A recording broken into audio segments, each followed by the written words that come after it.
రంగాల్లో రాణించాలని ఒంగోలు ఎమ్మెల్యే దామచర్ల జనార్దన్ రెడ్డి అన్నారు. మెప్మా ఆధ్వర్యంలో ఎగ్మార్ట్ పథకంలో భాగంగా 4 స్టాల్స్ పంపిణీ కార్యక్రమంలో ఆయన ముఖ్య అతిథిగా పాల్గొన్నారు.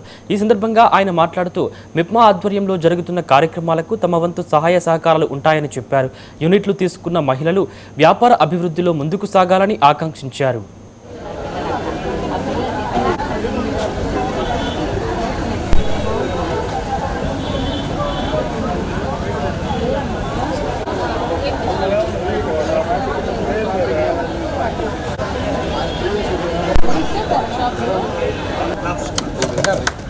రోజు ఎగ్మార్ట్ ద్వారా ఒక నలుగురికి మహిళలకి ఎవరైతే ముందుకు వచ్చారో వాళ్ళకి 50,000 లెక్కన వాళ్ళకి చిన్న షాప్ మాదిరి ఇచ్చారు.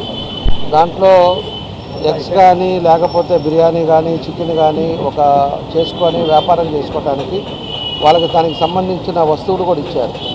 అంటే ఆ క్యాండిడేట్ ఒక రూపాయి కూడా పెట్టకుండా అన్నీ కూడా ఈరోజు ప్రభుత్వం మెప్మా ద్వారా ఇవ్వడం జరుగుతూ ఉంది. కాబట్టి మనం ఒకటే చెప్పేది, తెలుగుదేశం మన ఎన్డీఏ కూటమి అధికారంలోకి వచ్చిన అంతకుముందు పాత రోజుల్లో కూడా తెలుగుదేశం పార్టీయే మెప్మాని డెవలప్ చేసింది.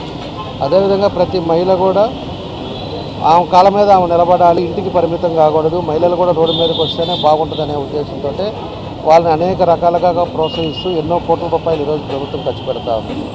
వాళ్ళకి ఈరోజు డ్వాక్రా గ్రూపులు క్రియేట్ చేశారు. గ్రూపుల్లో అన్ని రకాలుగా కూడా వాళ్ళకి ట్రైనింగ్ క్లాసెస్ ఇచ్చారు.